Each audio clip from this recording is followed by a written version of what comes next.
station, DWJE 88.1 FM, Radyo Pangasinan. Paborito. Parad aliguas, tan arangkaday kalasyaw, ang inyong lingkod sa ating bayan. Ang bawat isa ay mahalaga. Sama-sama nating itaguyod ang disiplina, malasakit, at tunay na pagbabago. Sa tulong ng inyong suporta, patuloy nating mapapalago ang ating komunidad. Malinis, ligtas, at maunlad. Isang mensahe mula kay Mayor Patrick Agustin Caraman. Kasama ninyo sa bawat hakbang tungo sa progresibong bayan. Alagang Caraman, Kalasyaw, para sa lahat. Tired of the stress and noise of the city?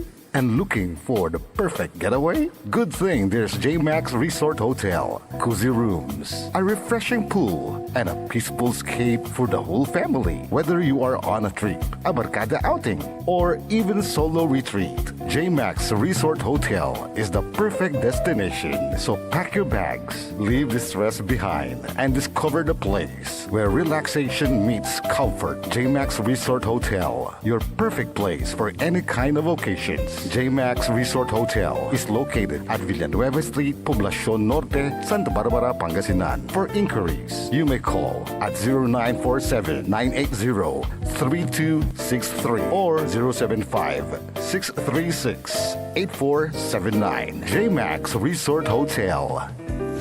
Jad Dagupan, walay saksakay ya radio station ya iyayag nasaray Dagupenyo. Jad Bacayao Norte, Paborito. Bacayao Sur, Paborito. Barangay 1, Paborito. Barangay 2, Paborito. Barangay 4, Paborito. Tanchat Bulusan, Paborito. Aya, Sur 88.1 Radyo Pangasinan. Popular sa balita, popular sa musika. Pangasinan Golfwaves Network Corporation. Sa Pangasinan, we are the #1 pop music station. DWJE 88.1 FM. Radyo Pangasinan. Paborito. Paboritong ang kabataan at matatanda. Paboritong pakinggan sa bus, tricycle, jeep, ating mga opisina. Paborito mo, paborito ko, paborito natin lahat. DWJE 88.1 FM, Radyo Pangasinan. #1 pop music station. Paborito. Ang susunod na programa ay rated GP. GP? Ano yun? Garantisadong pampaborito! Wadyala sa programan Mambangon si kayo kapaborito. Pakaringalan na sa aray balita, impormasyon at loob tanpaway na luyag na Pangasinan. Maabig yakabwasan Pangasinan. Maabig yakabwasan Pangasinan. Kaiba si kapaboriton Dennis Mojares dan si kapaboriton Errol Horado. Jalabat, DWJE 88.1 FM, Radyo Pangasinan. Maabig yakabwasan Pangasinan. Oras alas 6:07 na kabwasan. Masantos tan maabig iya kabwasan luyag na Pangasinan. Wadyan ipaparungtal sa programan maabig iya kabwasan Pangasinan. Pakasulan na saray balitad lokal, balitad nasyonal. Agawad loob na 24 oras. Narangalan jalabat DWJE 88.1 FM, Radyo Pangasinan. Paborito. Nakalupyo da sayang kabwasan Makterion Lingkor at Magti Pangasinan Dennis Mojares. Kay bamat si kapaborito Errol Horado. Tandiyan technical control si Engineer Nixon Dakal. Agaw natan na Lunes Pizza 29 at bulan na September 2025. 86 days more to go before Christmas. Jada saray ulo na balitad lokal. Balitad kabwasan, Jad Radyo Pangasinan. Diin na nanlaki Imbatikan na live-in partner to niya ng report Jad Police. Balitad Kabuasan, Jed Radyo, Pangasinan. Street level individual, akalwatan, Siabaw, asamsam na otoridad. Balitad Kabuasan, Jed Radyo, Pangasinan. Minor de edad, apatikay to niya, sukalakal to, nambikal. Balitad Kabuasan, Jed Radyo, Pangasinan. Mapandan Police analunggaring at anti-illegal drug bypass operation. Balitad Kabuasan, Jed Radyo, Pangasinan. Jabalat at balita national.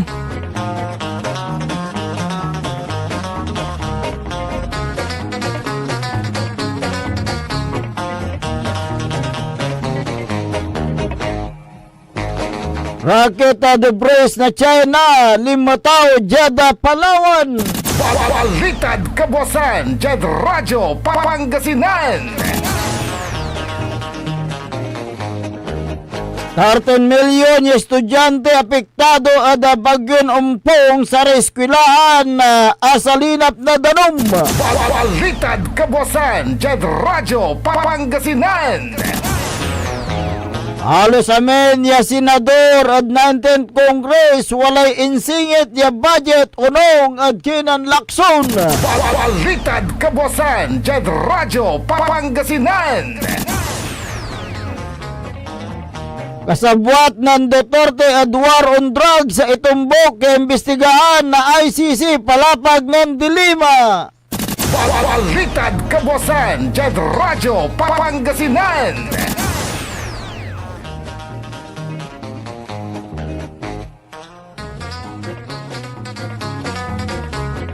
Duara ya hangga dapat irang bagyo on loob at bulan na Oktubre. Balitad Kabuasan, Jed Radyo, Pangasinan. Oras nila alas 6:11 na kabuasan tanatan wadyari detali at balitad lokal.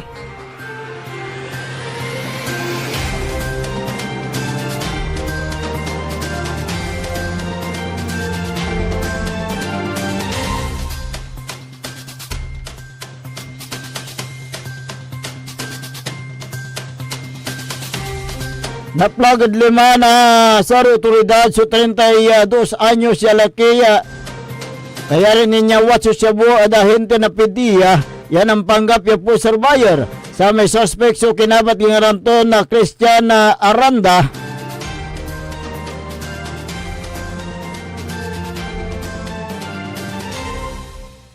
Si katoy siningkat na saraya mapandan pulis siya. Indalwa ng pulis sa Lieutenant Wilson F. Iral, BCOP, Jeddah Koordinasyon ng Philippine Drug Enforcement Agency, OPDIA Region 1, at ginawan illegal drug bypass operation. Ginawad oras na 1:10 na palbangon, Jad Barangay Poblasyon, Balay na Mapandan, Pangasinan. Asamsam na sa otoridad so 5 na suspect. So sa kaya pirason het selda transparent plastic sa siya. Yan ang karga na siya buya walay balaton more or less 0.020 gramo. Tanamang kantidad na 136 piso. Ya nanlak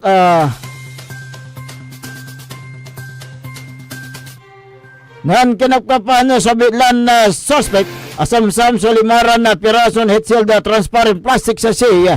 Yan ang karga na Cebu, yamurole 0.040 gramo, mang kantidad na 272 pesos. Asam-samat na bulsa na suspect, so 500 peso bill, yan usarya bypass of money. Sa unit ya Motopos 125 Pinoy ya walay sidecar, sa unit ya Oppo cellphone, dan sa unit ya Samsung cellphone. Sa may inventory si ginawa David la lugar, ya karapiraya barangay official anti siya nawit dyan police station for proper disposition.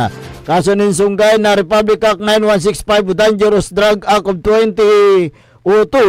So yung sigapad korte laban at abitlan suspect. Balik Balitad Kabuasan, Jed Radyo, Pangasinan. Minor de edad ng Bicol, Jada Barangay Bunlag, Balay ng mga Aldan, Pangasinan. Jada investigasyon ng pulis, tanunong Adakinan, Barangay Kagawad, Idjanil Lagira Paragas, nabit lang lugar, anong nang subangkay na biktima do oras na alas 6 na kabusan, ya sa kailan na ang botelya bangkay. Unong dasaray ya kay matuna, ya kakanay na biktima, si karaya o aray biktima, so wala na intilak na ating dara niya, lapod dasaray at ating dara niya Sulimad, Baguio City. Aning nang sa biktima ya kasabit so bangkay to niya panamaglay ng pangusar na cable wire yain takarto at baklo to niya jad kiyo na biga na abong. Nairapan nila na idiksam so bangkay na biktima lapod sobrang bulat. Akabatan niya antes siya mambikol sa biktima si kato yaning nang ya maninom na alak jad loob na abong dara niya. Ang gapoy pakaning nangan na ya wala foul play ada empatoy na biktima ya si katoy na wetan sa kaya Ferraria ed abitla na balay. Balitad Kabuasan, Jed Radyo, Pangasinan. Street level individual singkat at taklay na uloy at ginawan illegal drug bypass operation ya ginawad oras na alas 2:35 na palbangon ya barangay Lawak, Balay na Alcala, Pangasinan. Sa may suspect so kinabat ni Garanton Arnel Sintiro Maglasang 45 anyos si kato siningkat na sa Drug Enforcement Team na Alcala Police jad koordinasyon na Philippine Drug Enforcement Agency PDEA Region 1 asamsamad 5 na suspect sa duwarang perason at selda transparent plastic sa ya walay kargato na shabu, walay balato na 0.16 gramo, walay biliton 1,088 piso, sa kaya pirason 100 piso bill ya nusarya bypass money, duwaran 500 piso bill ya budol money, sa kaya Marlboro cigarette, tanda sa kaya unit ya Mio motorcycle, ya walay plaka ton na 729 na ERK. Sa may suspect so nawit Jada Municipal Health Office pianay pasilong at medical examination antes siya nawit yung police station for proper disposition. Kaso ninsungay na Republic Act 9165 so arapuan na suspect the korte. Balitad Kabuasan, Jed Radyo, Pangasinan. Kalis ninanapon na asawa o live-in partner na sa kayabi so nababalang niya laki jad bali na Mabini, Pangasinan. Sa may na report ang police station si Joanna Balwalwa Mystica 32 anyos. Unong palapag to niya sa may live-in partner to niyan si Reggie Astor Lonsiras 31 anyos. So papani siya niya nababalang jad investigasyon ng police Mabini sa 9 September 15, 2025 oras na alas 9 na labi sa may live-in na partner to niya so awalaan na agaim pantatalusanan lapod walay arum yalaki na complainant singagan na sa may inlayas na live-in partner to niya ya akalugan at mamaniwanton motorsiklo sa may nababalang niya laki so walay katagayton 5'9" akasulong na gray t-shirt cream shirt.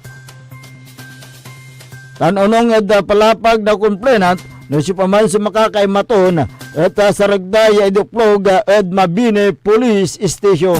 Balitad Kabuasan, Jed Radyo, Pangasinan. Nargalan na katubukulan niya balitad lokal antis tayo ng dapag at saray balitad nasyonal. Wadyan ni Repigarampay mano. This is Pangasinan Gulf Waves Network Corporation. In Dagupan City, DWJE 88.1 FM, Radyo Pangasinan. Hindi ba napapansin ang inyong negosyo, mga kapaborito? Abay, magpa-advertise ka na dito sa DWJE 88.1 FM, Radyo Pangasinan. We are located at the 3rd floor of Jumel Building, A.B. Fernandez East, Dagupan City. Or you may contact us at 0968 444 0917-4290 or 0956-168-4908. O bueno mga kapaborito, magpa-advertise na! Umangon na at samahan ang inyong mga kapaborito. Maabigyan Kapuasan, Pangasinan. Dennis Muhares, Errol Hurado ang gigising sa inyo tuwing umaga sa programang Maabig Kagabosan Pangasinan. Dito lamang sa number 1 pop music station. WJ 88.1 FM Radyo Pangasinan.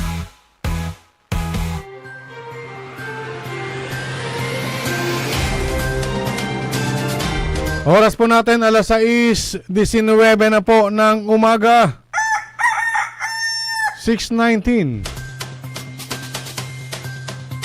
Ako po ang inyong kapaborito, Kuya Errol Hurado.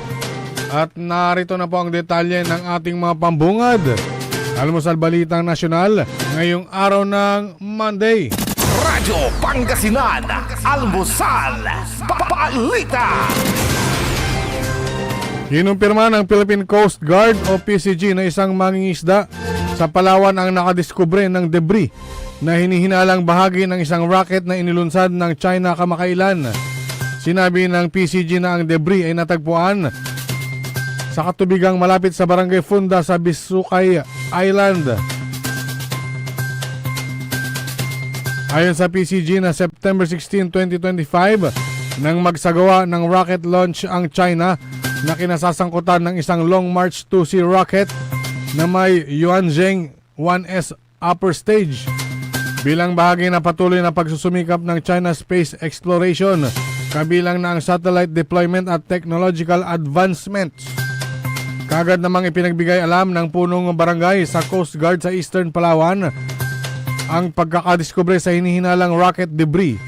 Nakatakdaring ipadala ng Philippine Coast Guard ang naturang debris sa Philippine Space Agency o PSA para sa pagsasagawa ng detalyadong pag-analisya, verifikasyon at assessment sa pinagmulan at komposisyon nito. Kaugnay nito, hinihikayat ni Coast Guard District Commander Commodore Neil Azcuna ang mga residente ng Palawan na manatiling vigilante at kaagad na iulat sa mga otoridad kung may namamataan na hinihila ng rocket debris. Babala niya ito ay may hatid na panganib dahil sa pagiging potensyal na safety hazards. Radyo Pangasinan, Almusal, Balita. Samantala, inaasahang papasok o mabubuo ang 2 hanggang 4 na bagyo sa loob ng Philippine Area of Responsibility sa darating na Oktubre ayon sa Pag-asa.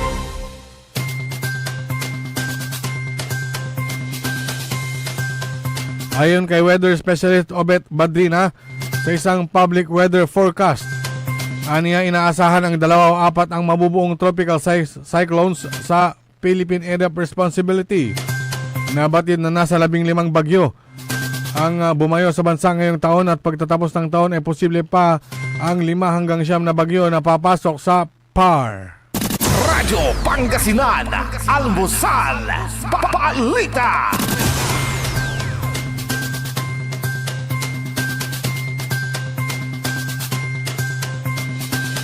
Namumuro na umanong isunod sa paglilitis ng International Criminal Court o ICC ang lahat ng mga opisyal na kasabwat ni dating Pangulong Rodrigo Duterte sa crimes against humanity kaugnay ng madugong gyera sa droga sa ilalim ng administrasyon.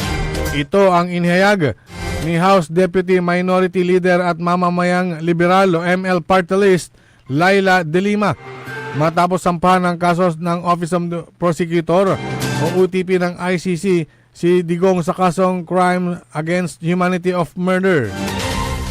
Hindi naman direktang tinuran ni De Lima kung sino-sino ang nasabing mga opisyal. Ay kabilang dito si dating PNP Chief Retired General at ngayon ay Senador Ronald Bato de la Rosa. Sinabi ni De Lima na hindi siya nagkulang ng pagpapaalala kay Digong sa magiging pananagutan nito sa hinaharap sa maraming biktima ng paglabag sa karapatang pantao, sa libong biktima ng drug war at maging ng Davao Death Squad, pero binaliwala ito ng dating Pangulo. Radyo Pangasinan, Almusal, Balita.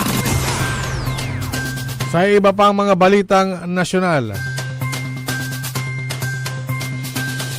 umabot na sa 13 milyong mag-aaral ang naapektuhan ng suspensyon ng klase dahil sa pananalasa ng bagyong Opong at Southwest Monsoon.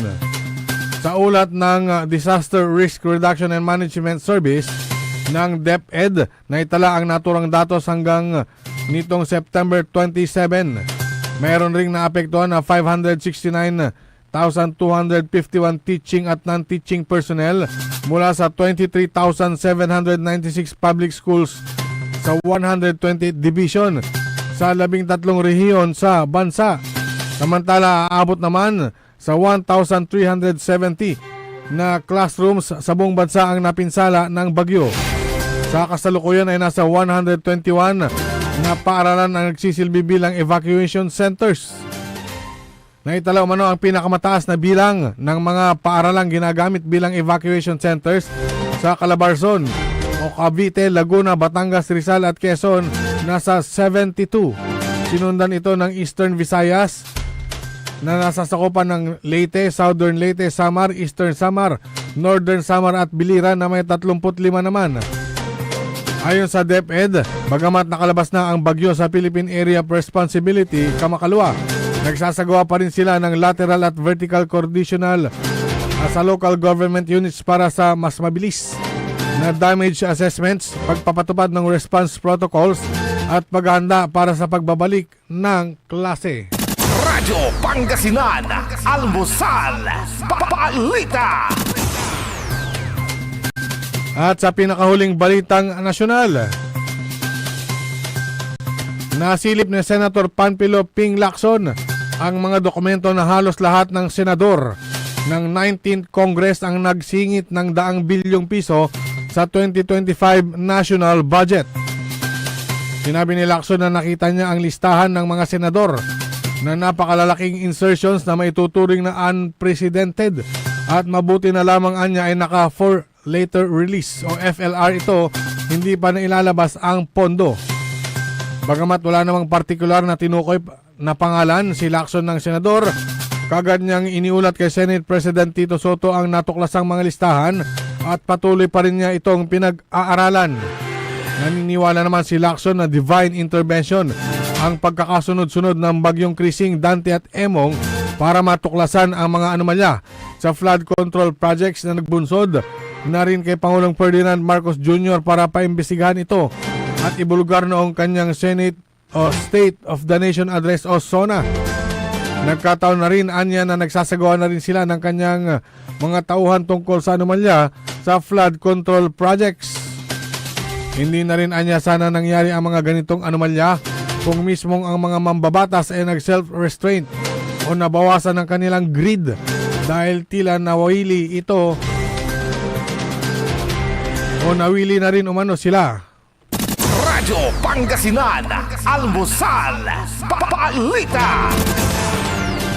At sumainyo ang ating mga pambungad.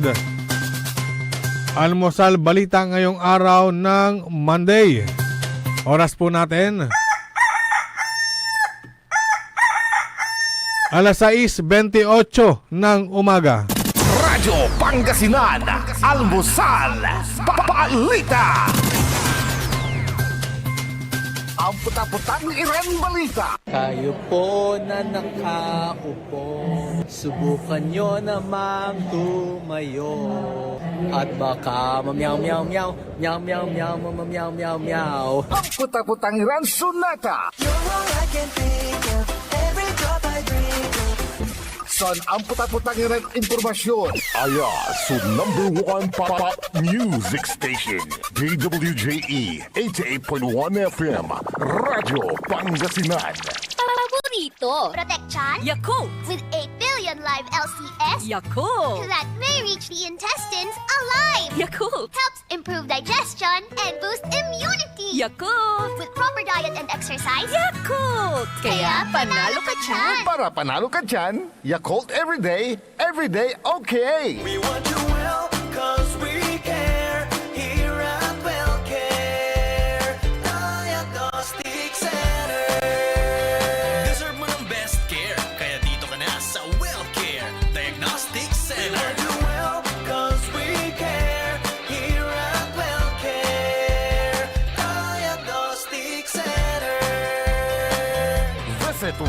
Diagnostic Center, located at Mapandan Town Center, Mapandan, Pangasinan. For reliable and top-notch healthcare services, you deserve the best care. WellCare Diagnostic Center. Celebration!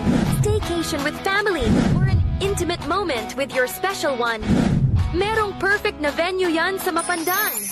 Cora's Manor and Garden. Magmalamay-ari ng mansyon at this magnificent enclave place here at Cora's Manor and Garden. Carry out any occasion sa kanilang garden cafe or party at their poolside. Have a sing-along at their music room. Relax at their room accommodation or enjoy a private time with someone. Sa kanilang Cabana A, kung saan may private outdoor jacuzzi kayo in an enclosed place. Enjoy great food, warmly welcoming staff, exceptional accommodations, and relaxing scenery at Cora's Manor and Garden. Whatever it is, Cora's Manor and Garden is the perfect place to be. Visit them at Barangay Pias, Mapandan, Pangasinan, or call them at 0945-800-7074. Experience a special moment, how it should be, at Cora's Manor and Garden. Get that beautiful makeover and hairstyle the way you want it. Visit Barber's Salon for Men and Women at Pax Building, JL de Guzman Street, Poblacion, Mangaldan, Pangasinan. Barber's Salon for Men and Women is open daily until 6:30 p.m. Feel confident, feel beautiful. Let Barber's Salon for Men and Women bring out the best in you with their well-experienced barbers and beauty experts. They also offer their original Barber's pomade and other beauty products for women. Book yourself now and call Barber's Salon for Men and Women at 0917-533-3552 or 075-656-4119. Walk in and walk out with pure confidence. Barber's Salon for Men and Women. Popular sa balita. Taluran katao na aktuan yaman na susugal inaristo. No ginawa miya duga sa trabaho tan talagan na iya at malet no problem. Construction of flood control, Lagasit River, Balongaw, Santa Maria, 47 million. Hindi pa nga nabubura sa kaisipan ng taong bayan yung mga ill-gotten wealth na yan eh. No. Diba? At popular sa musika. They say tanging ikaw ang katabi. Garden in bed. Ito po ang DWJE 88.1 FM Radyo Pangasinan, ang inyong number one pop music station.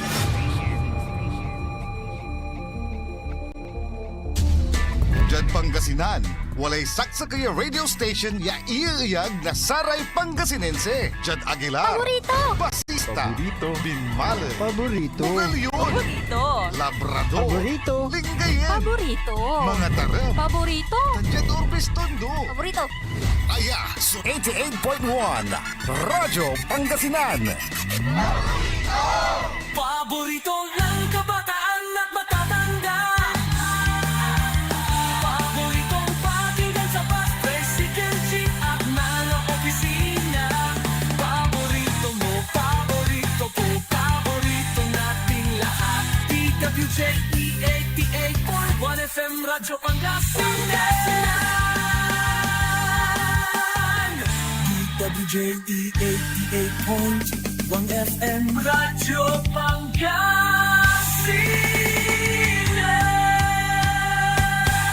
Paborito! Bumangon na at samahan ang inyong mga kapaborito. Maabigyan Kapuasan, Pangasinan. Dennis Muares, Errol Hurado, ang gigising sa inyo tuwing umaga sa programang Maabig Kagabosan Pangasinan. Dito lamang sa number one pop music station. WJE 88.1 FM Radyo Pangasinan.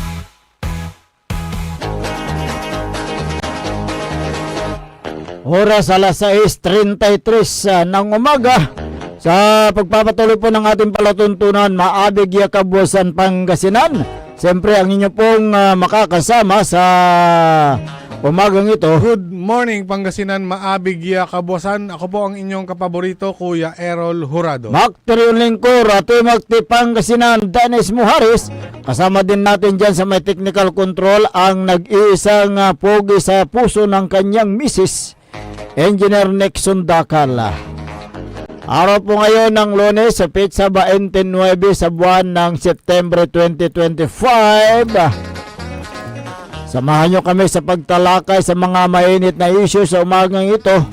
Kung meron kayong mga gustong iparating na mga hinaing, mga sumbong, mareklamo, suggestion, opinion, reaction, mangyari lang po, tumawag kayo sa aming dalawang hotline, smart number 0939-100-9931 at saka yung globe number 0927-974-2784. At saka doon sa ating Facebook page. DWJE 88.1 FM Radyo Pangasinan. Live na live po yan. Kasama po dyan yung ating YouTube. Live din. Okay. Pwede kayong magpadala dyan ng mga inyong mga reaction sa ating tatalakayin na issue. Meron yung kapaborito Errol, yung portion na nasirang dike dyan sa may Barangay San Vicente, Calasiao, Pangasinan. So ano ngayon ang plano ng kontraktor dyan? Lahat ng proyekto ng gobyerno, 'di ba, nung mga nakaraang taon ay pagdating sa flood control may 2 years. Ginawa ng 5 years warranty. Ang tanong, babalikan kaya ng kontraktor ang portion ng nasirang dike? Ang tanong, pang tanong, anong klaseng dike ang ginawa dyan sa sa Barangay San Vicente, Calasiao? Ang pagkakalam ko, ito ay gabion type. Alam mo yung gabion type? Yung mga bato. Mga bato-bato. Pinagpatong-patong at nilagyan ng wire. Balot ng screen wire. Ayun. At ito po ay taong 2015 pa. Naginawa? Natapos. So matagal nang ginawa kung tutusin, hindi na ito sakop sa tinatawag na warranty. Kasi nung ginawa yung proyekto 2015, so ang mga kontraktor binigyan ng 2 years noon na warranty, 2 years, pero nabago yung naturang batas na yan at binago ng 2022, naging 5 years warranty. Na kapag itong ang ibig sabihin ng warranty, kapag may nasirang portion ng naturang proyekto, liable na balikan ng naturang kontraktor ang nasirang portion ng kanyang proyekto. Tama ka dyan. Kung susundin natin, ang batas, wala nang pananagutan ang kontraktor. Kasi yung San Vicente na nagiba na gabion type na ginawa noong 2015, 10 taon na ang nakakalipas at ilang bagyo na rin, ilang baha na rin ang pinagdaanan yan. Yes, okay. Kaya nga nakasaad sa Republic Act 9184 o yung tinatawag na Government Procurement Reform Act. Na ito ay inamendaan yung implementing rules and regulation na 2 years warranty noong 2022. Ay ginawang 5 years na yung kailang warranty. At meron tayong initial information, pero hindi pa natin nako-confirm kung sino itong kontraktor na ayon sa report ay babalikan daw ng kontraktor kapag humupa na ang tubig para ayusin ang nasirang porsyon. Ganun ba? So, napakabait naman yung kontraktor na yan. Kasi tingnan mo, 2015, gabion type, hindi pa po konkreto. Yung flood control na yan, o anong tawag dyan, slope protection, na bumigay nga dyan sa may San Vicente, Calasiao, after 10 years, babalikan daw Oo. ng contractor na gumawa. Wala namang may gustong masira ang kanyang ginagawang proyekto, lalo na kung ang kanyang ginawa ay naaayon doon sa standard government project na naaayon din doon sa Philippine Development Fund o kaya yung tinatawag na government procurement policy. Oo. So ay iyan nga gawa ng ng natural calamity, hindi natin naasahan kaya't may porsyon na nasira. Kaya nga hindi rin inaasahan ng ating mga kababayan yung volume o yung lakas ng tubig at yung current ng tubig na umaagos sa ilog, kaya nasira yung gabion type na ginawang dike sa San Vicente, Calasiao. Kaya't kung yung impormasyon mo babalikan ng contractor, napakaganda po yan. Yun nga, ang balita natin ay kapag humupa na daw yung tubig o kapag wala nang gaanong baha. Ayan, Ayan, so antayin natin at bantayan natin kung balikan ng kontraktor yung naturang nasirang portion lang. Daw yung portion. Portion lang yung nasira. At siyempre hangang-hanga po tayo diyan. Yun sa kaya dumako tayo doon sa bayan ng Lawak, Pangasinan, Kapaborito Errol, na alam mo may mga substandard din diyan na mga yung slope protection tulad ng pinarating sa atin na inilabas din ng mga residente diyan sa may barangay Marabok, Lawak, Pangasinan, na meron daw yung ginawang slope protection na nasira sa naturang lugar. So anong masasabi mo diyan, Kapaborito? Ang balita natin kasi diyan may mga substandard daw. Siyempre hindi pa natin nasisilip yan, pero kagagawa lang yan at may portion na bumigay. Na magmula diyan sa may barangay Marabok. May magkakarugtong yan na barangay Marabok, diyan sa may barangay Turco, Barangay Butigi at Kabulalaan, dyan po sa bayan ng Lawak. Ang slope protection ay hinati sa 5 package yata na mayroong 250 million piso ang nilaan na pundo ayon doon sa nakuha natin na impormasyon sa mga residente. Ang lumalabas pala na gumawa o yung contractor itong si Silver Wolves. Na naman? Yun yung nakita natin na dokumento. Pero hindi natin alam kung anong part doon yung mismong bumigay na tinatawag nilang substandard. Yung maalala mo ba na itong Silver Wolves ito rin yung gumawa ng slope protection diyan sa may Santa Barbara. Diyan sa may Tuliao. Yung bumigay din dahil Pinaghihinalaan ng mga residente na nakakakita na parang may substandard. Substandard. Ito rin yung di ba?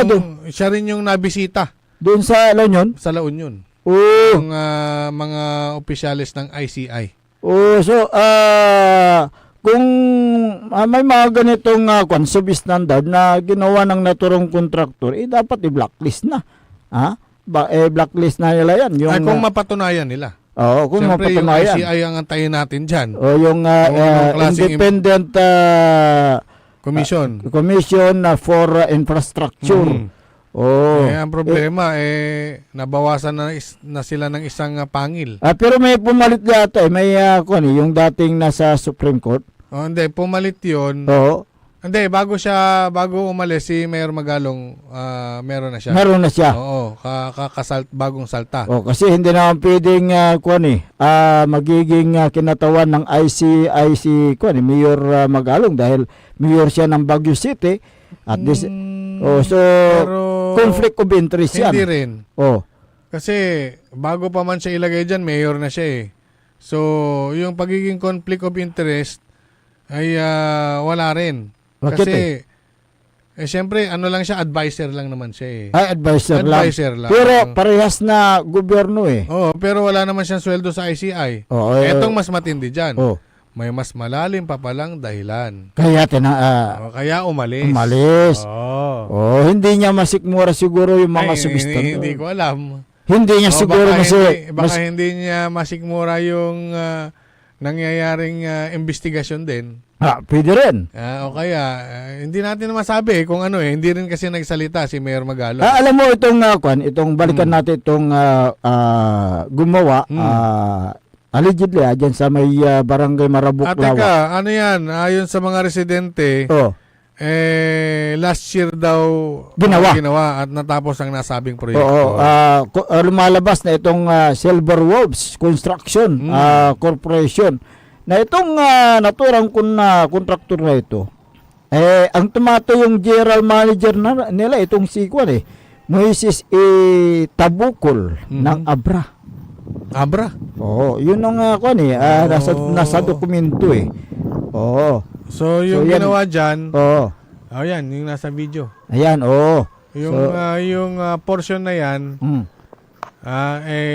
Silver Wolves at natapos nga daw last year. Last year. So bago pa. Bago. So ibig sabihin talagang substandard. Substandard ang pagka umusog buo. Oo. Ano mo ni? Dimmer. Kaya nga, umusog ng buo. So ibig sabihin parang pinatong lang ano? Parang pinatong kulang ng sheet pile. Nang sheet pile. Kulang sa pagkakabaon o bitin yung sheet pile? Baka bitin. O kaya walang sheet pile. Wala akong makita eh. Hindi, yung sheet pile kasi sa fronting water. Oo nga eh. Tingnan mo ako meron. Nasa ibabaw yan eh. Hindi mo makisisilip yan. Hindi mo masisilip? Yung sheet pile dyan doon sa pinakababa. O baka hindi mo talaga masilip dahil wala. Hindi rin pwede. Hindi rin pwede. Meron at meron yan. Singa indira kaya parang tinulak lang ni bagyong sinong bagyong tumulak diyan. Kaya tinulak ng ng bata. Grabe naman. Kalakas ng batang yan. Ni Superman ba yan? Kaya ganyan ang nangyari. Ngayon, so last year lang ginawa, nasira agad. Ito po ay ipanawagan natin. Dapat na aksyonan din ni Mayor Ricardo Carding Balderas yung contractor at yung implementing agency.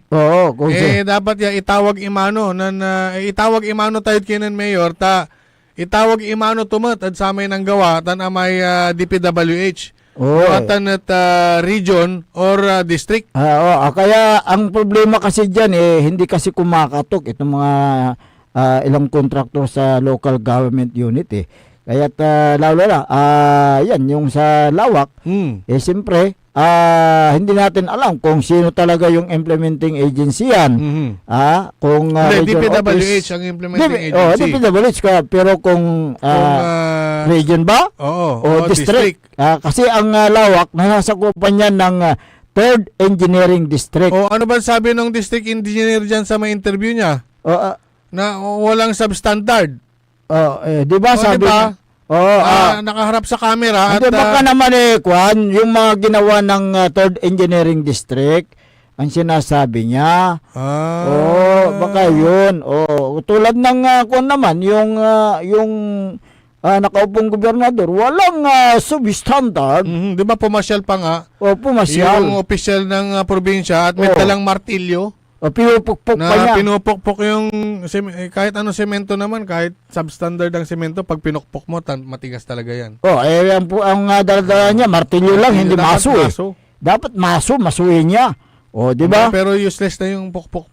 Wala nang ano yan. Parang pakitang tao lang yan. Pag pinasyalan niya na, huwag nang dalang martilyo, saan tupukpok may semento, konkreto ho yan Kaya nga, ang dapat dyan, makipag-coordinate naman sila sa local na pamalaan itong mga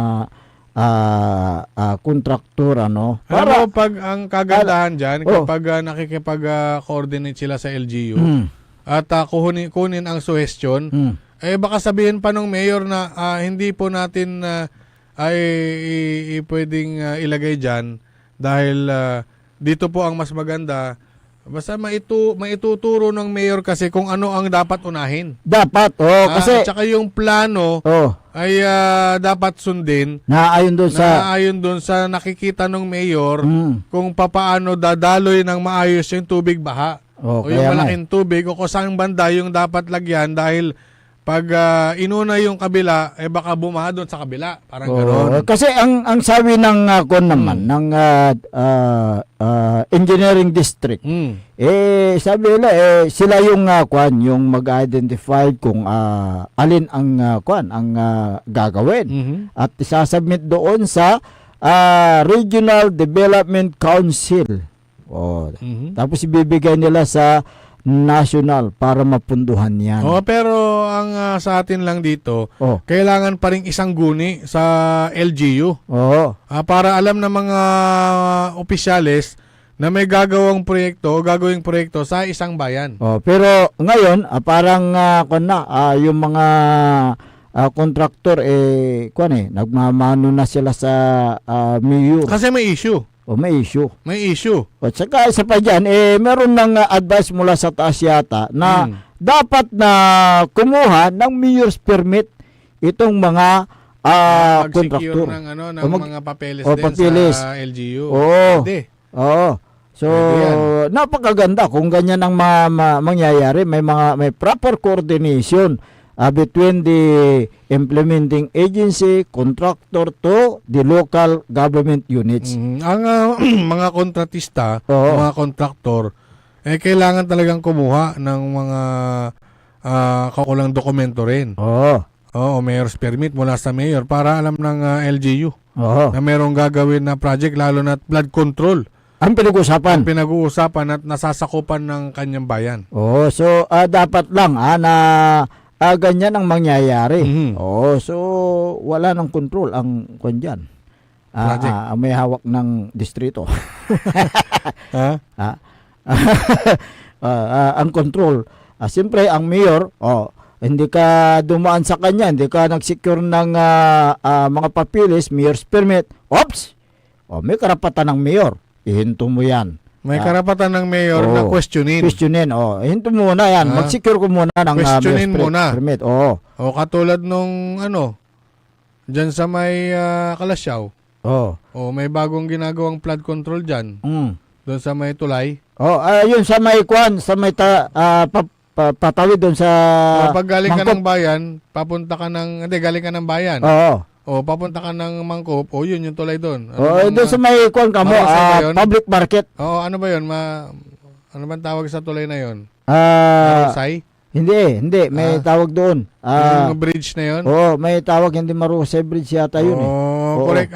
Pakitext dito kung anong bridge po yun. Yung pagbaba mo going left, Talibao. So may ginagawang bago po doon. So naabutan ng naabutan ni bagyo. Ni bagyo Upong. Siguro in Inyanor dararami yung kakargadiman. Pero ang tanong kung ito ba ay nagpaalam na sa mayor. Diba? Siyempre nung bago gawin yan, walang paalam. Ngayon, may karapatan ng mayor, dapat na questionin ng mayor. At siyempre may na rin dyan, pwedeng patawag yung kontraktor at patawag sa in aid of legislation, baha kasi di natin alam kung matutuloy ngayong araw. Supposed to be ang balita natin dyan ay inimbitahan. Pero yung kontraktor sasangguni ang bayan. Matutuloy kaya dahil alam kung may session pa dahil yung lugar doon ay ginawang evacuation center pa. Kaya dapat nating baguhin na ang sistema ng politika sa bansa para ma-minimize natin ang corruption. Kailangan natin yung tunay na kalayaan at demokrasya sa ating bansa. Okay. Alas 6:53 ng umaga. Bago tayo siguro mag-commercial, kapaborito Errol. May maraming nag-text dito. Aha, basahin natin itong mga texter natin. Sige. Sa 0999-6530, dapat isumbong kay Pangulong Marcos para puntahan ng ICI ang palpak na proyekto sa Lawak, Pangasinan. Nitan. Oo. 0917-4869, substandard kasi tinipid ang simento at bakal, kumita ang buhayang politiko. 0918-5538, naku po, kawawang taxpayers nagbayad ng tamang buwis napunta sa bulsa ng mga kurakot na opisyal. Yan ba sinasabi ni may bilang kisa dito, hindi ko naman na walang substandard sa 5th District. 0986-4719, mga mahihirap kontento sa sardinas ang ulam. Pero mga buhayang politiko Ay, yung buhaya, hindi nag-uulam ng sardinas yan. Sabi niya, pero mga buhayang politiko nagpapakasarap sa first class na restauran. Nitan. Okay? Siyempre, may pambayad sila eh. Saan ba galing yung babayad nila? Sa taong bayan. Okay. Kahit yung sweldo nila, taong bayan pa rin. Okay, basahin ko ulit para ko 0986-4719. Mga may hirap, kontento sa sardinas ang ulam. Pero mga buhayang politiko nagpapakasarap sa mga first class na restauran. 0956-3370, wala na mangyayari sa Pinas. Mga nakaupo, puro buhaya. Silulong, buti pa buhaya, kung busog, natutulog. Ang mga buhayang politiko gusto kain ng kain na walang kapaguran. Tama, no? Silulong, pagbusog, nagpapahinga. Yung buhaya, kapag busog yan, ano yan, nakalubog lang yan sa tubig. Nandoon, hinihintay niya na magugutom. Tulog. Pag ginutom uli at saka uli kakain. Kaya Pero yan. itong mga buhaya na nakabarong, busog Hindi, na. lakos. Hindi, nakalakos ako ngayon eh, pero hindi naman ako buhaya. Hindi tayo politiko. Bari. Loko ka. Huwag mo na nga banggitin yung brand. Sige. Okay. Crocs na lang, Crocs.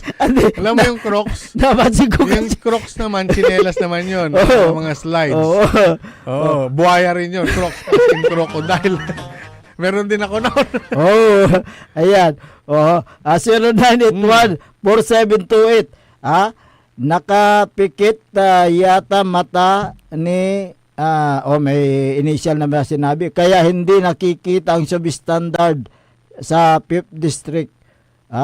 Takot siya dahil ang gumawa yung sinuportahan niyang may biyan. Okay. May laman. Ayan mo na yan laman. May laman. Sige, basahin mo na yung may susunod. laman. Okay. 0967-4093. Malaki rin ang binigay. Hindi natin papatunayan yan. Malaki ang binigay na? Kamping Pandaw nung eleksyon. ewan. Kaya Ano? nagbubulog-bulagan sa substandard.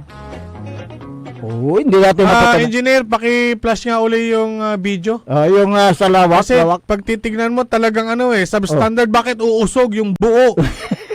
Ito Wala akong nagiba. Pero bakit umusog ng umusog. buo? Ayan ba yun? Yung sa may, yan yun? Yan. Yung sa may Marabok? Marabok. Siguro, nadaanan ng, May crack, may basag na nga. ano yung nasa gitna? Kahoy yata? Hindi, semento yan. Wala nang kahoy dyan. Hindi, yung dyan. Yan, parang, kahoy ba yan? Bakal siguro. Bakal? Oo. Parang kahoy. Bakal yan. Habang tinitingnan ko yan, kahit ako hindi engineer at hindi nakakaintindi ng mga engineering term, pero bakit umusog yung buong Parang yung matindi, 'di ba? hinihipan ng hangin, umusog. Alam mo yung lamesa na itinulak ng bata? Ganun yun, ganyan. Ayan ang haba pa. Mahaba. Mahaba pa. Ibig sabihin, manipis pa yung manipis, yung simento. Semento. Oh, napakanipis, parang kanipis ng papel. Hindi naman. Ha? Hindi. Yung papel, yung isang rim ng kupon ba? Okay. So yun po ang yung matatawag natin na substandard na project diyan sa may Barangay Marabuca, Lawak, Pangasinan. Kayo na po ang diyan. Humusga kung totoo ba yung sinasabi namin, yung pinakita namin. Papalagay ko talagang totoo dahil nakikita naman eh. Kaya't kung meron kayong nalalaman pa dyan na mga substandard, pwede nyo ipadala dito sa aming himpilan at imbestigahan namin. Yung pinadala kahapon din sa akin na may portion din na nasira sa ginagawang slope protection dyan sa may Orbis Tondo. Second district yan. Alamin natin kung anong barangay yung naturang slope protection na kasalukuyan pa rin ginagawa, inalod na ng tubig. Yung contractor, nalaman mo ba? Ayun, inaalam pa natin. Inaalam pa natin yung Orbis Tondo. Orbis Tondo. Aba. Oo, so meron akong pati yung tulay daw hindi madaanan dahil nga doon sa nangyari. meron akong listahan dito. Oh. Na ongoing pa, pero hindi ko alam kung yung sinasabi mo o completed o ongoing. Ongoing daw ongoing. So dalawa yung nakita ko dyan na portion na ginagawa Kaya alamin natin kung anong barangay, sinong gumawa na kontraktor, sinong implementing agency, magkano po ang cost ng project. Mamaya sa aming pagbabalik, amin ding tatalakayin kung ano ba yung agarwood. Dahil ito'y napakamahal na kahoy at binibili yan sa mahal na halaga. Pagdating sa merkado, mahal na? Oo, mahal. At yung mga ibang bansa, yan ang hinahanap nila. Ano ba ang meron sa agarwood? Sa aming pagbabalik, makakalipas lang po ng ilang palala. Ang puta-putang Iren Balita. Kayo po na nakaupo, subukan nyo namang tumayo. At baka mamyaw-meow-meow, meow-meow-meow, mamyaw-meow-meow. Ang puta-putang Iren Sunata. Son, ang puta-putang Iren Impormasyon. Ayasu #1 pop music station. DWJE 88.1 FM. Radyo Pangasinan. Paborito. Is your car getting the care it truly deserves? With MXR Premium Lubricants, the answer is yes! US formulated engine oil that's high quality yet affordable. Level up your car's performance with MXR Auto Performance and Premium Auto Care. Complete with top quality MXR engine oils, spark plugs, oil and fuel filters, scratch remover wax, cleaning wax, air filters, MXR brake pads, MXR horns, and more. Now available nationwide. Also available on Shopee and Lazada. MXR Auto Performance and Premium Auto Care. Rev up your ride, bumper your drive with MXR. MXR.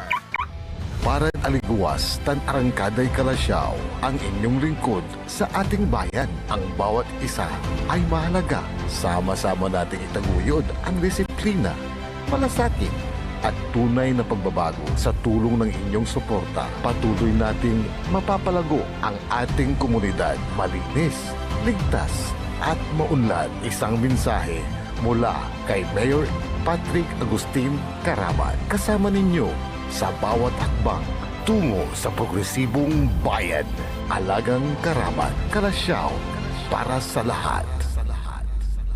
Get that beautiful makeover and hairstyle the way you want it. Visit Barber's Salon for Men and Women at Pax Building, JL de Guzman Street, Poblacion, Mangaldan, Pangasinan. Barber's Salon for Men and Women is open daily until 6:30 p.m. Feel confident, feel beautiful. Let Barber's Salon for Men and Women bring out the best in you with their well-experienced barbers and beauty experts. They also offer their original Barber's pomade and other beauty products for women. Book yourself now and call Barber's Salon for Men and Women at 0917-533-3552 or 075-656-4119. Walk in and walk out with pure confidence. Barber's Salon for Men and Women. Tired of the stress and noise of the city? And looking for the perfect getaway? Good thing there's JMax Resort Hotel. Cozy rooms, a refreshing pool, and a peaceful escape for the whole family. Whether you are on a trip, a barkada outing, or even solo retreat, JMax Resort Hotel is the perfect destination. So pack your bags, leave the stress behind, and discover the place where relaxation meets comfort. JMax Resort Hotel, your perfect place for any kind of occasions. JMax Resort Hotel is located at Villanueva Street, Poblacion Norte, Santa Barbara, Pangasinan. For inquiries, you may call at 0947-980-3263 or 075-636-8479. JMax Resort Hotel. Popular sa balita! Taluran ka tao, naaktuan, yaman na susugal, inaristo. No ginawa miya duga sa trabaho tan talagan na aya at malat, no problem. Construction of flood control, Lagasit River, Balongaw, Santa Maria, 47 million. Hindi pa nga nabubura sa kaisipan ng taong bayan yung mga ill-gotten wealth na yan eh. No. Diba? At popular sa musika! They say tanging ikaw ang katabi, garden in bed. Ito po ang DWJE 88.1 FM Radyo Pangasinan, ang inyong number one pop music station.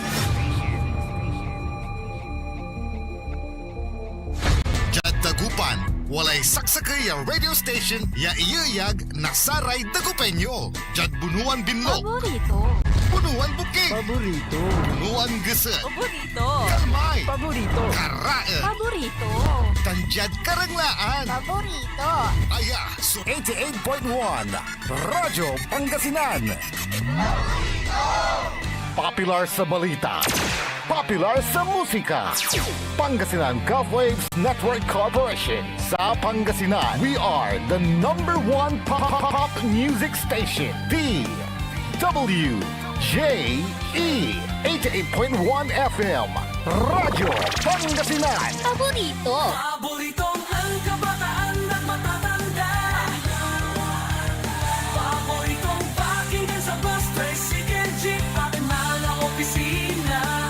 Paborito mo, paborito ko, paborito natin lahat. DWJE 88.1 FM Radyo Pangasinan.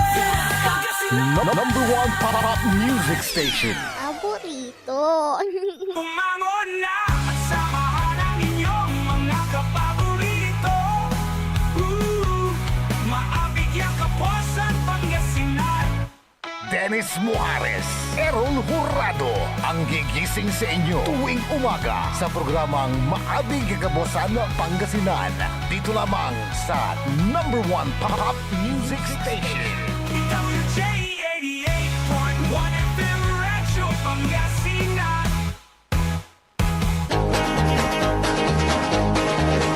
Oras alas 7:07 ng umaga sa pagpapatuloy ng ating palatuntunan.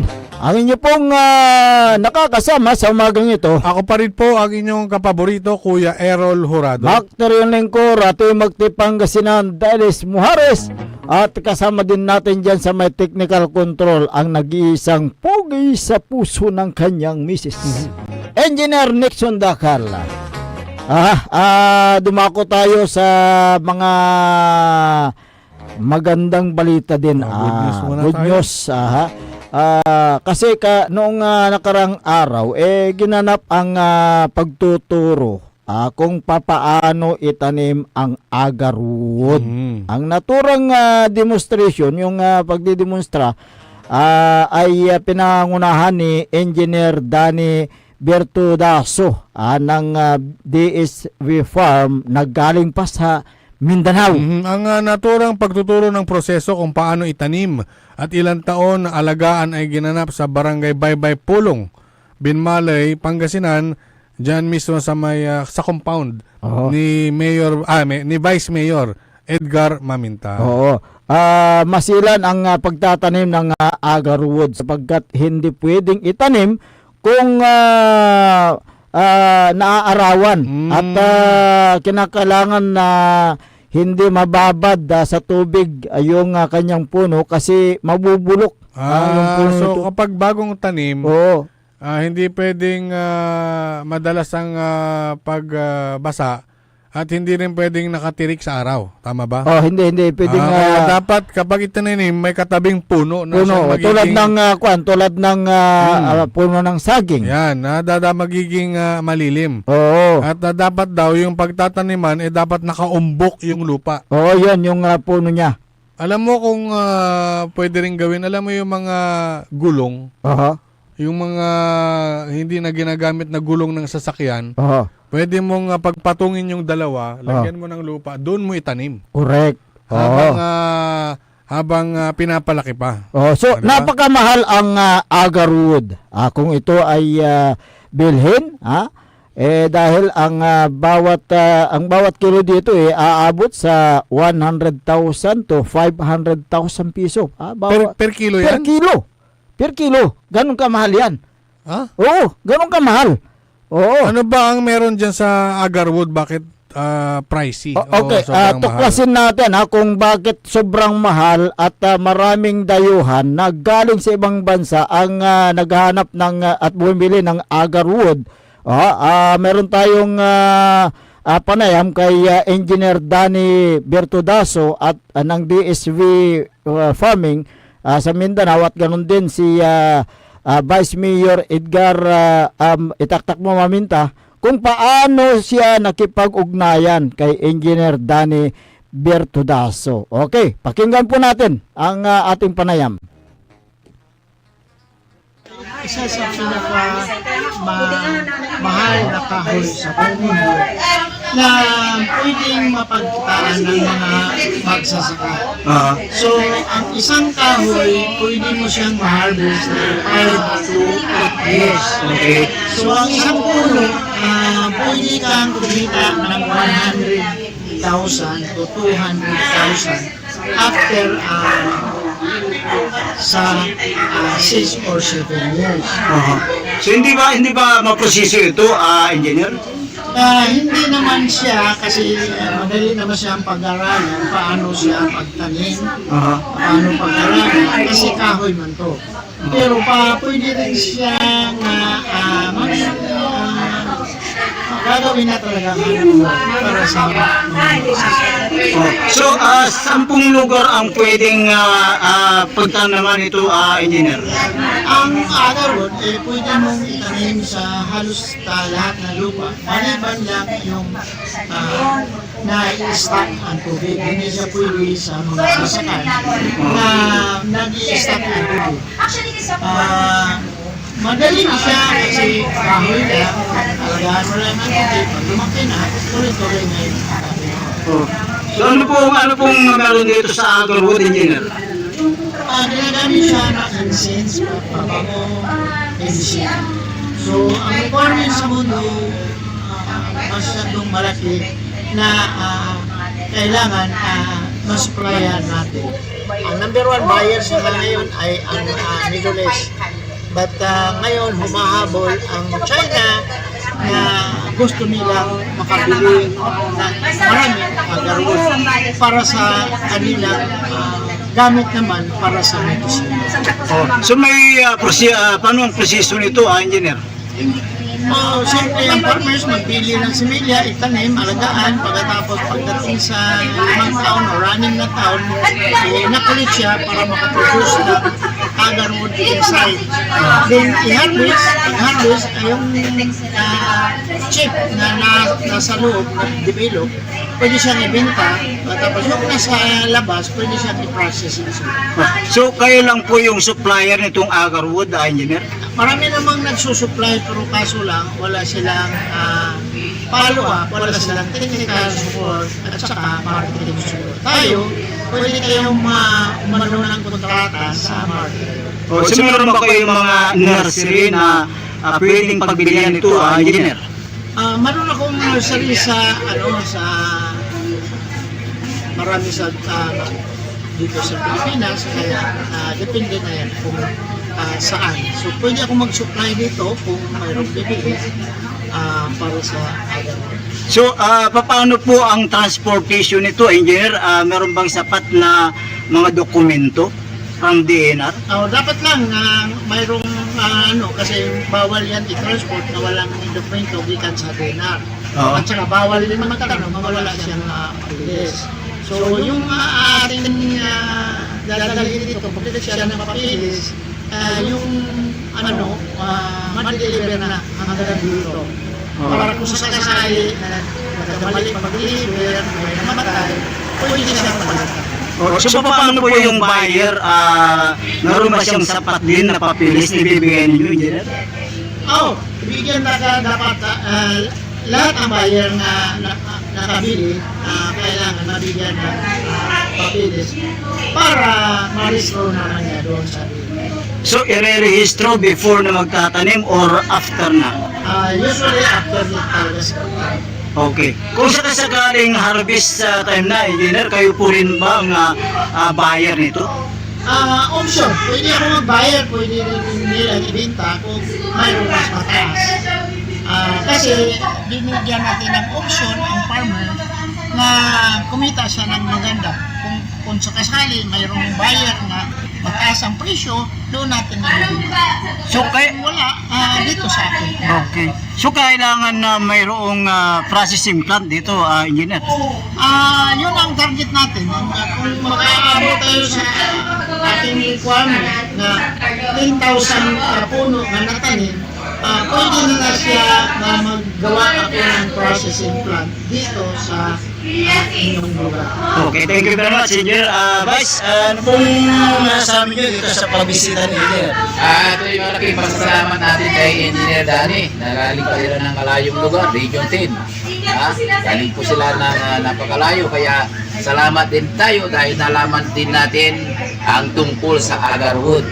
Talagang pinakinggan natin at talagang gusto natin makilala ang agarwood na ito para makatulong din tayo sa mga farmers na maliliit sa ating mga kababayan. Kaya itong naaral namin, ito para sa lahat ng ating mga kababayan sa probinsya.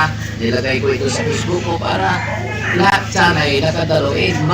Naging interesado ako dito kasi hindi lang doon sa kikitain mo, hindi lang sa ipuproduce ng agarwood na ito, kundi puno yan. Ang puno ay mahalin, maraming makikilabang, pati oxygen, maraming maibibigay sa para sa katawan natin. Maraming salamat sa tingin sa iyo. So, paano yun po na-discover to, Vice, yung Vanilla Engineer? Ito talaga, nag-search ako sa Facebook. Alam mo na, talaga nag-search ako dyan tungkol sa agarwood. Buti na lang ating mahal na Panginoon, pinagkaloob niya yung right person. Katulad ni Engineer Danny.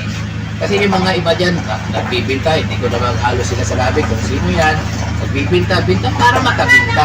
Pero siya, magbibinta sila, magdi-deliver sila, sila mismo ang magtuturo kung paano alagaan, palakihin, iligan, i-process lahat. Si Engineer Danny. Kaya, salamat tayo sa Panginoon dahil binigyan tayo ng tamang tao na magbibigay sa atin ng kaalaman tungkol sa agarwood na ito. Kaya Pimaroy, probinsya ng Pangasinan, ito na po yung pagkakataon natin. Kung may mga lupa kayo, nandito lang si Maminka at lahat ng aking mga kasama, si Engineer Danny, si Madam Arlene, galing sa ibang lugar, Susugon, ay talagang i-deliver nila. Kung may mahinang halaman o may parang malanta, ibabalik sa kanila. At sila rin ang magtuturo kung ano ang tamang proseso pag-alaga ng agarwood na ito. Maraming salamat po sa ikaantama yun. Aming kalaman, itaktak mo, maminta! O yan, Maganda yung maganda yung halos sa huling statement ni Vice Mayor na kapag ang binili nilang agarwoods ay nalalanta at malapit nang mamatay, papalitan ng ng DSV. Ano ba DSV ba? si Danny DSV Farming is ano pa yun, player ito ni habang Bertudaso. Habang ipiniplay mo yung interview, may tumawag agad-agad sa akin. At he is very interested sa pagtatanim ng agarwood. Uy, ganun ba? So, tinatanong niya yung number ni engineer. Kung wala ka man, itanong na lang natin kay Vice Mayor. Oo. Kasi pwedeng kahit na magsasaka ka, kung gusto mong magtanim ng agarwood, antayin mo lang. Kasi doon sa paliwanag ni Engineer Bertudaso, in 2 years, pwede ka nang mag-ani ng naturang kahoy. Pero yung isang buong kahoy pala, hindi ibig sabihin na yun ay pwede mong i-market lahat yun. Ipaprocess pa. Kasi meron yung portion na kinukuha doon, yung parang pinatay mo yung parang balatan. Oo, yung balatan mo yung portion. Ano ba 'yon? Balat o doon sa sa kahoy mismo. Dagta? Oo. O yung ano ba yung pinaprocess doon? Doon sa mismong kahoy. Hindi yung balat. Kasi doon mo makikita doon sa loob yung itim. Yung itim yun ang kinukuha nila. Yun yung pinaprocess na ginagawa na perfume. Pabango. At saka alam mo yung nung nabanggit mo kung magkano ang presyo per kilo na aabot hanggang 500,000 pesos per kilo. From 100 to 500 ang range niya. Ayun din sa pahayag ni Engineer Bertudaso so mahal mahal. Ito yung pinakamahal na kahoy at hinahanap ng ibang bansa sa Asia. Dahil ginagawa nilang perfume at iba pa, yung insenso. Diyan din, galing din diyan. Galing din diyan. Sa naturang kahoy na 'yan. Kaya't ito ay napakaganda na hanap buhay.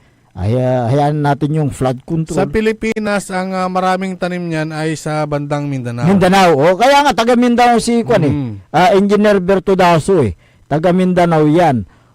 Kaya't alam niya. Alam niya, meron na rin siyang processing plant na kanyang inimbento. So, hindi na rin, kunyari, dito sa Northern Luzon, particular dito sa ating wala pang dito. lalawigan, kapag may nagtanim dito, hindi na problema kung sino ang buyer. Buyer sila mismo ay magpo-provide na ng buyer or sila mismo yung bibili.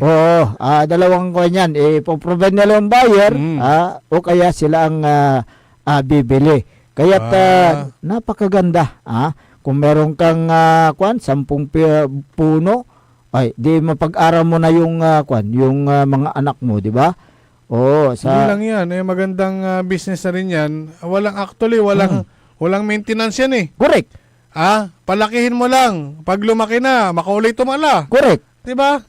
Kasi walang ganong maintenance yan. Kasi ang agarwood ay isa sa mga pinakamahal na kahoy sa buong mundo dahil sa kakaibang proseso ng pagkakabuo at ang limited supply. Limited supply din yan, yung sinabi natin kanina na ayon din sa sinabi ni engineer, 100 to 500 pesos.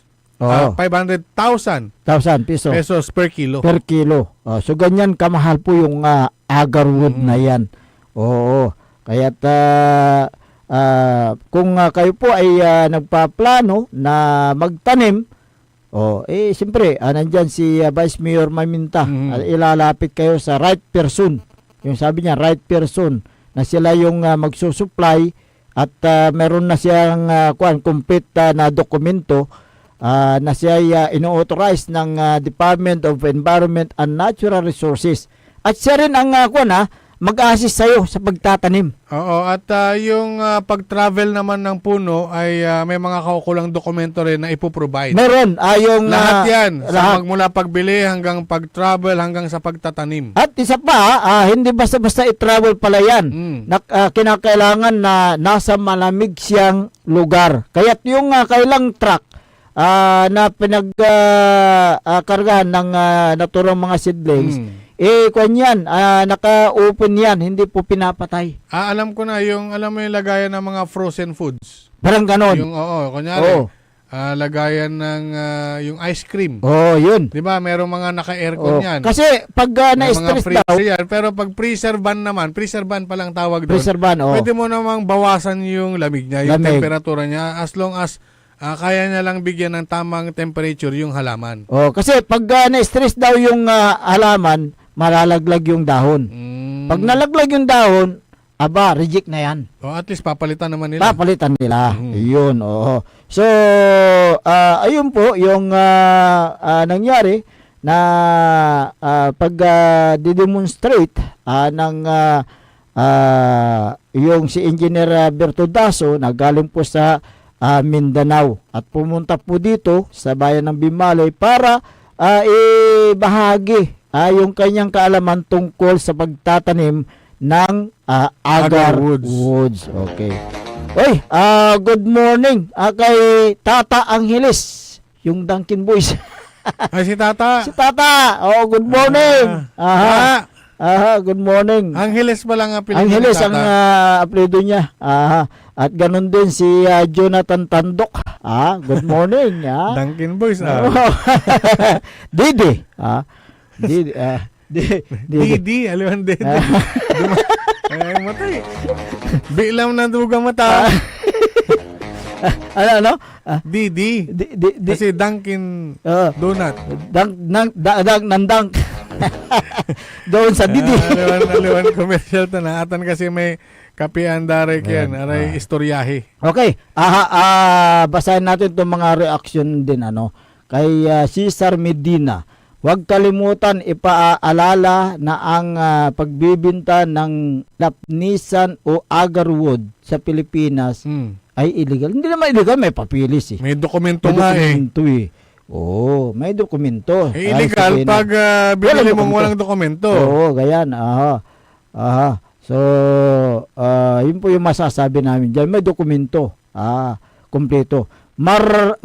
Carlito Ramos, pambihira,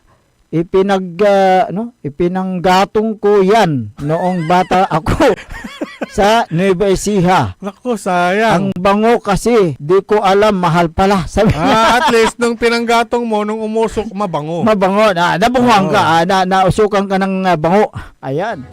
JC De Leon, sino kayang congressman o senador na makaisip na gawing legal ang pagbibinta ng agarwood? Legal naman, di ba? Pagbibilihin mo nga sa kanila. In aid of corruption, sabi niya. Negative na naman kayo. Okay. Roger Gambua, Akilaria Krasna in Vietnam. Produce. Sa Vietnam, ayan ang tawag nila. Akilaria sa Vietnam. Yung alam nyo, agarwood. Hindi makakapagpatayo ng farming company o DSB Farming yung may-ari kung illegal ang kanyang ginagawa, di hinuli na yan matagal na. Kasi kumpleto siya ng papilis. I-introduce niya nga sa ibang bayan, ibang probinsya At saka ang isa pa dyan, kapag ikaw ay bumili ng seedlings, ibibigyan ka rin ng kaukulang dokumento na galing doon sa supplier, doon sa nag-supply ng seedlings. So, hindi po illegal yan. Legal po yan. Legal. Okay. Alexa Martin, sa ibang bansa ng Asia, ginagawang negosyo ang agarwood. Nagtatanim sila ng ganyan, sabi niya. Tingnan nyo, sa ibang bansa. Joselito Barugan, may tanim kami agarwood, 6 na puno. Maganda. Okay. Reggie Manansala, magiging endangered species yan. Sana may batas sa pagtatanim at makadevelop ang scientist ng paraan para dadami. O meron na nga, merong batas dyan. Kaya nga, ang DNR ang magbibigay ng permit eh. Richie Mariano, ipamahagi sana sa mga magsasaka ang agarwood para aangat ang buhay nila. O, kaya nga, yung depende kung naging project ng ng gobyerno. Ayan, oo. Pwede. Pwede. O yung mismong gobyerno na. Oo. Ang magtanim, marami namang lupa ng gobyerno. Okay. Marilyn Aragon, in Arabic oud, sabi niya, ginagawang perfume din dito sa Middle East. Ang mahal, pampausok ng bahay at sa katawan. Yung palang purpose niya. Kaya napakaganda po yung naturang agarwood na yan. Okay? O ito may nag-text 0917. Ito yung kahapon 0917-6649. Mga idol, meron ako sinusundan na itim na Fortuner red plate kahapon, linggo, dyan sa Divinesia Highway, Dagupan City. Mabilis ang takbo at paggiwang-giwang, lasing yata driver. Pangalawa, government vehicle. Bakit ginagamit ng linggo? Hindi, baka naman depende sa opisina. Ayan. Ayan yung pinasa sa akin. Saan yung pagiwang-giwang dyan? Tingnan natin kung paano. Ayan. Sa may tulay dyan sa Divinesia. Dito. Tingnan mo. Sa ibang lin na. Umovertake may kasalubong umovertake.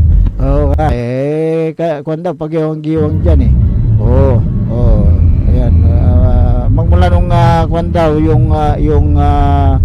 pagpasok na dyan yata sa may Dawul, sinusundan na niya. Kaya't sino yung sender? Yung sender kilala natin. Okay, sige. Ayan. Imbestigahan natin. Kung kanino yan. Okay, wala na po tayo sa oras sa ating palatuntunan. Kayo po ay pansamantalang namamaalam sa Himpapawid at magbabalik bukas ang inyo pong nakasama sa umagang ito. Ako po ang inyong kapaborito, Kuya Errol Jurado. Bakter yung lingkor at yung Pangasinan, Dennis Muharis. Kasama din natin dyan sa may technical control si Engineer Nixon Dakal. Ang tabayanan ang susunod na palatuntunan ni kapaborito RJ Menes at kapaborito Joseph Kanilang Bakani sa programang Likna ay Baloy dito lamang sa DWG 88.1 FM Radyo Pangasinan. Paborito! Wadyala sa programan Mambangon si kayo kapaborito. Pakaringalan na sa balita, impormasyon